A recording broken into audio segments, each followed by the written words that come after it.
Not only did this method let me collect an insane amount of clay on the very first day, but on day 2 it turned me into a fishing legend. By day 3, I became the coal-finding champion to smelt copper for a pickaxe upgrade. On the 4th day, it made counting steps feel like child's play, allowing me to manipulate the RNG for the best possible daily luck on day 5. With the luck of the gods on my side, I conquered the mines, making it all the way to at most floor 120 and at least floor 15. Buckle up, farmers. Are you ready for the ultimate Stardew Valley min-max strategy that will absolutely blow your mind? The secret? Zooming your screen all the way in. And when I say all the way, I really mean it. I can zoom in even further than this by exiting full screen and reducing the game window size. Much better. Now, in many min-max runs, pausing is crucial, and our groundbreaking run here is no exception. However, most people aren't aware of this top secret technique, the menu backgrounds option. This incredible feature eliminates distractions while we're in our inventory, allowing us to concentrate solely on the inventory screen without being sidetracked by what's on the map. Now, there is one more important decision to be made at the save creation screen. And no, it's not the game's seed that determines a multitude of random events. That's trivial. The real game changer here is choosing between a cat or a dog. In the world of min-max, cats reign supreme as the ultimate companions thanks to their low maintenance and independent nature. Time is of the essence, so I'll start clay farming on the farm right away. I'll be using Blade's map predictor, which, believe it or not, is even more convenient with my screen fully zoomed in. This focused view lets me pinpoint clay locations, making it easier to dig them up. I'm even saving real-life time, since I have a much smaller portion of the in-game screen to search. I also chopped some trees. Next, I'll head to Cindersap Forest for more clay farming. Pay attention to this crucial step. I'll intentionally use up all of my energy here to ensure that the salads I buy from the saloon provide their full energy restoration. I don't want to risk having too much energy and waste the salad's potential. Sure, my character moves slower, but it's a small price to pay. After all, I'm still quicker than Leia, who is a well-known marathon runner. Leia even applauds my resourcefulness as I dig through a trash can en route to the saloon, where I purchase 2 salads. With my energy restored, I continue clay farming near the carpenter shop, and I managed to collect an impressive 93 clay, which I sell to Robin for 1,860 G. I immediately invest my earnings in 4 more salads and some coffee, as I'll need that caffeine to stay awake all night.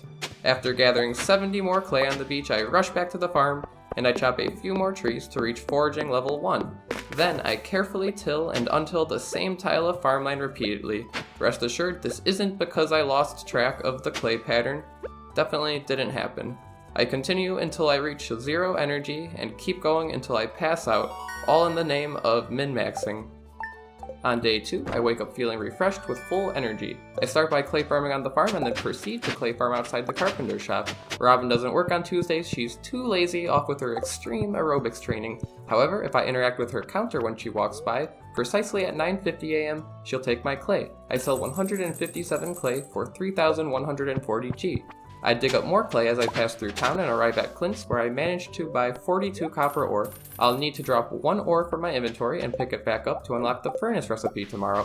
I arrive at the beach where I find Willie waiting on the dock to give me a fishing rod. I start fishing right away, and the true power of this zoomed-in strategy becomes evident as soon as I hook a fish.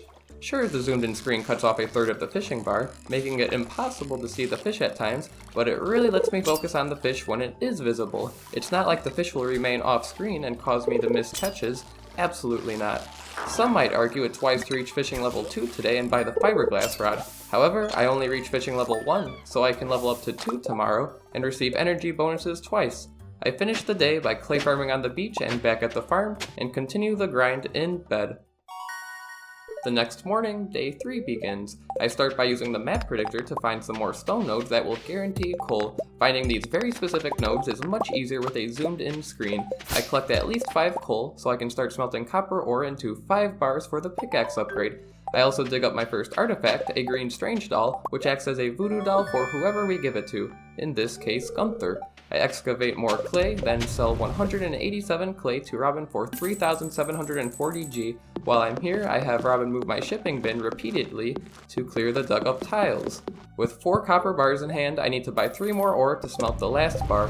While waiting, I donate the doll to Gunther for some quest cash, then arrive back at Clint's to upgrade my pickaxe to copper tier. Before this, I purchased 15 iron ore, as an important aspect of min-max runs is obtaining the steel axe. Most people upgrade their axe to copper first, but I decide to skip the middleman and go straight for iron. I begin smelting iron while fishing on the ocean docks, where I reach fishing level 2. I continue clay farming on the beach and back at the farm, working until I pass out. On day 4, I start with my usual clay farming routine, but today I'll need to count every step I take. In video games, it's challenging to generate true randomness, so there's often a formula based on in-game variables. In Stardew Valley, the number of steps the player takes is a determinant of the next day's luck and weather. Tomorrow, day 5, is a crucial part of every min-max run as the mines are opened. To descend as quickly as possible, I'm aiming for the maximum daily luck. Cordite has a helpful spreadsheet calculator that lets us input the number of steps and other variables, showing us how many more steps we need to take to achieve a specific luck or weather outcome. I can see a 0.1 down the list here, which is the maximum daily luck. I'll need to walk 83 steps today for this outcome. Normally, a player can walk thousands of steps in a day, but if I constantly pause and unpause the game while walking, the steps aren't counted. I can adjust the volume options to hear only footsteps, and every time I hear a footstep sound, it means a single step has been counted. Having a fully zoomed in screen, and even better, the menu background, makes this trick even more manageable.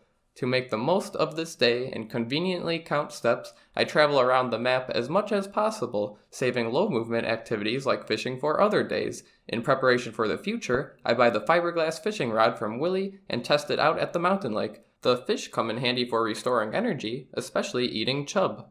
For an optimal route today, I began at the farm, then went to the mountains, then down to Willie's, then back up to Robin's, and over to the saloon, and finally back at the farm, where I take final steps needed for a total of 83 walks today, ensuring I receive the best luck tomorrow. I can even open the game save file and double check my success. Searching for daily luck, I see that it's set to a value of 0.1. Not sure why Concerned Ape includes a hyphen before the value, probably just a code parsing thing. On day 5, I check the TV and see a cute red skull staring back at me. Since red is my lucky color, this ensures the best luck today. Never mind, Marnie brought me a cat instead of a dog. I camp outside Clint's before he opens at 9, then pick up my copper pickaxe. This is when we'd usually upgrade the axe to iron, but I'm a bit low on funds. I tried taking out a loan from Mayor Lewis, but am disapproved. Normally this would work, but my high daily luck prevents me from falling into debt. I arrive at the mines, where an old man says, "It's dangerous to go alone, take this." He then tries to rob me, but with luck on my side, he is unable to swipe our single gold piece.